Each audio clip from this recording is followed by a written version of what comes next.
بسم اللہ الرحمن الرحیم والصلاة والسلام علی خاتم النبیین وعلی آلہ وصحبہ اجمعین۔ السلام علیکم ورحمۃ اللہ وبرکاتہ۔ جنگ کے دوران ہی شاید میرا خیال 2 یا 3 مئی کو ہی ہمیں اس بات کی اطلاع مل گئی تھی، لیکن ہم نے باوجود کہا کہ ایک سے زیادہ محاذ نہیں کھولنے چاہیے اب، کیونکہ جنگ ختم ہو گئی ہے اور بھارت کا جو کچومر نکلنا تھا وہ نکال دیا ہم نے، اور اگر ان کو کوئی شافی علاج نہیں ہوا تو مزید اس سے زیادہ اور جلدی اور شافی علاج کرنے کی صلاحیت ہمارے پاس ہے، اور ہم نے ان کو بتا دیا۔ ان کی بڑکوں پہ نہ جائیے، گیدڑ ببکیوں پہ نہ جائیے۔ جنگ کے دوران افغانستان اور بھارت کے درمیان جو سلسلہ جنبانی جاری تھا اور جس طرح سے وہ آپس میں شیر و شکر ہوئے تھے، میں نے کہا کہ اس کی بھی کہانی آپ کو سنائی جائے، لیکن میرے سنانے سے پہلے بی بی سی اردو نے سنا دی ہے، تو وہ بی بی سی اردو میں جو کہانی چھپی ہے وہ میں بی بی سی اردو کے اس کے ساتھ ہی آپ کی خدمت میں بی بی سی پشتو اس کا اردو ترجمہ ہمیں بھجوایا گیا ہے۔ تو وہ جو کہانی چھپی ہے وہ بی بی سی پشتو کی رپورٹ کے مطابق افغان طالبان کی عبوری حکومت کے نائب وزیر داخلہ، جن کو ابراہیم صدر کہا جاتا ہے، صدر ان کا لقب، ابراہیم صدر جو ہیں وہ پاکستان اور بھارت کی جنگ کے دوران بھارت کے خفیہ دورے پر تھے۔ اچھا، ابراہیم صدر صاحب جو ہیں ان کی اہمیت یہ ہے کہ یہ ہر جگہ پہ ہبت اللہ اخونزادہ صاحب کے نمائندے خیال کیے جاتے ہیں، اور امریکی اس وقت ہبت اللہ صاحب کو جو راتب ڈالتے ہیں یا جو پیسے دیتے ہیں یا جو ڈالر دیتے ہیں وہ ان صاحب کے ذریعے دیتے ہیں۔ اس کی بڑی وائٹل اہمیت ہے۔ ان کے کہے کو سمجھا جاتا ہے کہ ابراہیم صدر صاحب کے کہے کو ہبت اللہ صاحب کے احکامات سمجھے جاتے ہیں۔ یہ کابل اور قندھار کے درمیان ہفتے میں ایک دفعہ تو ضروری سفر کرتے ہیں، اور ہبت اللہ صاحب سے مل کر نئے احکامات لے کر کابل واپس آتے ہیں، اور انہوں نے ایک قسم کی بدماشی بنائی ہے وہاں۔ ٹھیک ہے، میں نے کہا تعارف کروا دیا جائے۔ بی بی سی پشتو کے مطابق ابراہیم صدر نے اس دورے کے دوران بھارتی حکام سے ملاقات کی ہے۔ انڈین میڈیا اس دورے کو اہم قرار دے رہا ہے کیونکہ طالبان کے ایک سینئر اہلکار ایک ایسے وقت میں بھارتی حکام سے بات چیت کرنے کے لیے بھارت کا دورہ کر رہے تھے جب 22 اپریل کو پہلگام پر حملے کے بعد بھارت اور پاکستان کے درمیان کشیدگی بڑھ گئی تھی۔ بھارتی اخبار سنڈے گارڈین نے لکھا کہ طالبان کے ایک ایسے سینئر عہدیدار کے ساتھ خفیہ مواصلاتی چینل کھولنا جو پاکستان کے بارے میں منفی نظریات رکھتے ہیں، ظاہر کرتا ہے کہ بھارت افغانستان میں نئی حکومت کے ساتھ بات چیت کے لیے اپنا نقطہ نظر پر نظر ثانی کر رہا ہے۔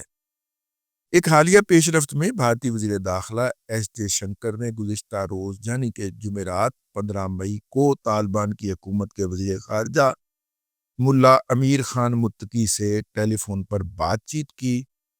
انہوں نے اپنے سوشل میڈیا اکاؤنٹ ایکس پر لکھا کہ میری کس نے بھلا، یہ بھارت کے جو ہے وہ وزیر خارجہ ایس جے شنکر نے سوشل میڈیا پر لکھا کہ میری آج شام افغانستان کے قائم مقام وزیر خارجہ مولوی امیر خان متقی کے ساتھ اچھی بات چیت ہوئی۔ پہلگام میں دہشت گردی کے حملے کی مذمت پر میں ان کا تہ دل سے شکریہ ادا کرتا ہوں۔ میں نے افغانستان کے لوگوں کے ساتھ اپنی دیرینہ شراکت داری اور ان کی ترقیاتی ضروریات کے لیے ہماری مسلسل حمایت پر زور دیا، اور ہم نے تعاون کو بڑھانے کے مختلف طریقوں پر بھی بات کی۔ خیال رہے کہ ابراہیم صدر طالبان کے سرکردہ کمانڈروں میں سے ایک ہیں جنہوں نے غیر ملکی افواج اور سابق افغان حکومت کے خلاف برسوں کی جنگ کے دوران نام نہاد ہلمند کونسل کی قیادت کی۔ وہ امریکی پابندیوں کا شکار طالبان رہنماؤں کی فہرست میں بھی شامل تھے۔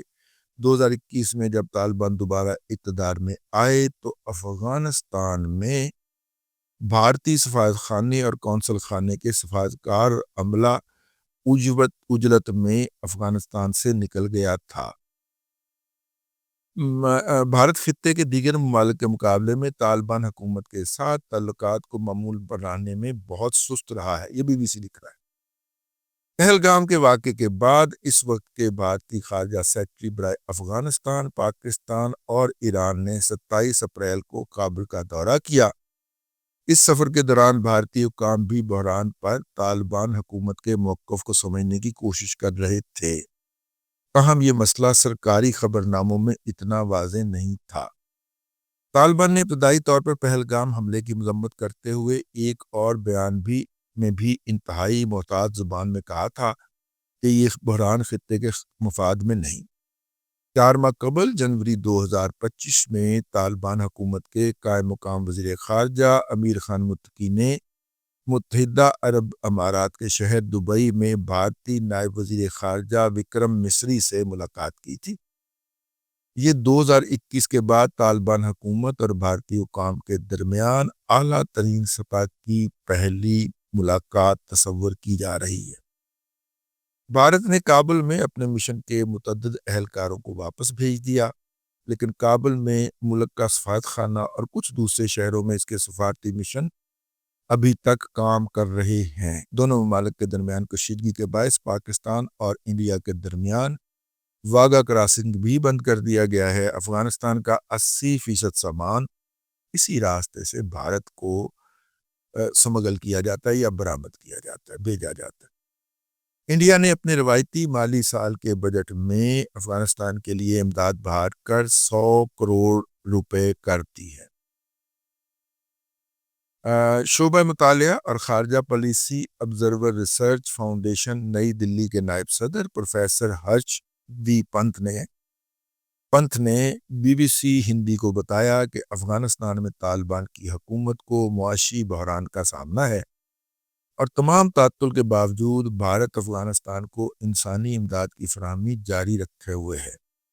پہلگام حملے کے بعد بھارت اور پاکستان کے درمیان تجارت بند ہے اور افغانستان کو جانے والی امداد بھی متاثر ہوئی ہے۔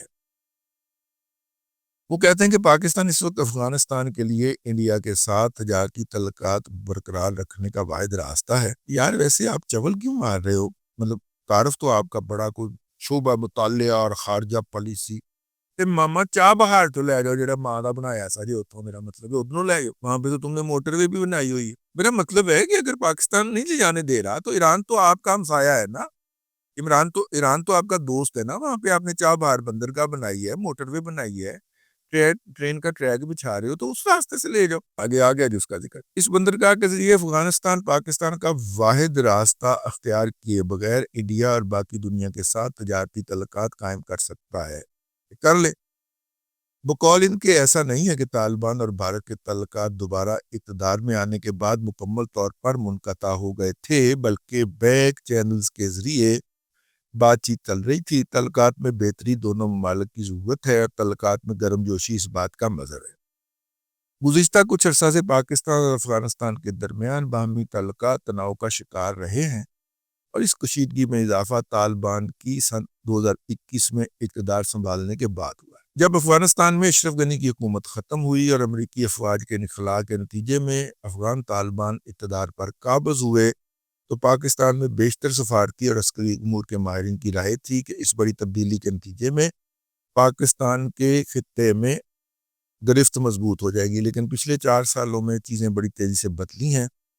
پاکستان اس دورانیے میں بار بار کابل سے مطالبہ کر چکا ہے کہ وہ کل عدم TTP یعنی خارج کے خلاف کارروائی کرے جو افغان سرزمین کو پاکستان میں حملوں کے لیے استعمال کر رہے ہیں۔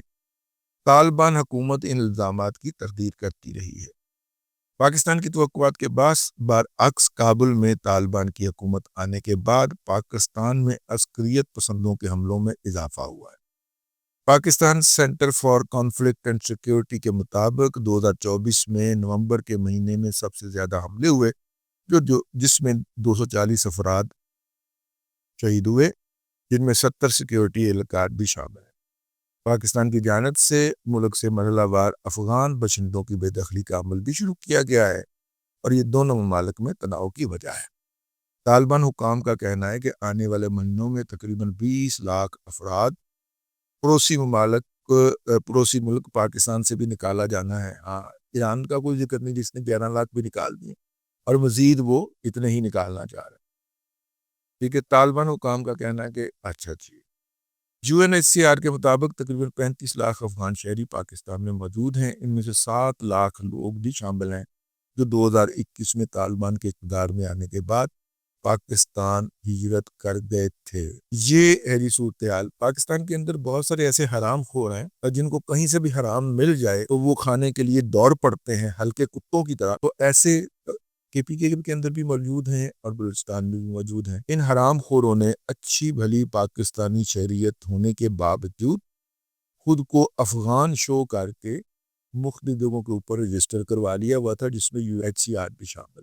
نتیجے کے طور کے اوپر یہ ان سالوں کے اندر، پچھلے 20 سالوں کے اندر، وہ امداد تو وصول کرتے رہے جو کہ افغانوں کو مختلف ذرائع سے آتی تھی یا اقوام متحدہ سے آتی تھی، لیکن اب جب کہ پاکستان نے واپس بھیجنا شروع کیا ہے تو اب یہ کہہ رہے ہیں کہ نہیں نہیں نہیں، ہم تو پاکستانی ہیں، ہمارے بچے تو پاکستانی ہیں، یہ دیکھیں ہمارے پاس شناختی کارڈ تھا۔ وہ کہنے نہیں، آپ وصول کرتے رہے ہو پیسے، ڈالر وصول کرتے رہے ہو جو UNHCR کی جگہ کے ذریعے آ رہے تھے، تو اب چلو یہ جاہل کے بچے جو ہیں یہ ملک میں پھنس گئے ہیں۔ لیکن جس طرح سے فدا ہوئے ہیں افغان طالبان اور فوری طور پہ خطے کے کسی ملک کے اندر بھارت کے لیے اس قدر محبت اور چاشنی اور آنکھوں کے اندر پیار دیکھنے لئے مہین 40 سال تک ان حرام خوروں کو پالنے کا نتیجہ یہ نکلا۔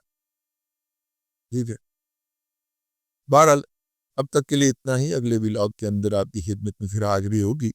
اللہ تبارک و تعالیٰ کو آسانیاں عطا کرے اور آسانیاں کر کے خدا نے کچھ کرنا کی حاصل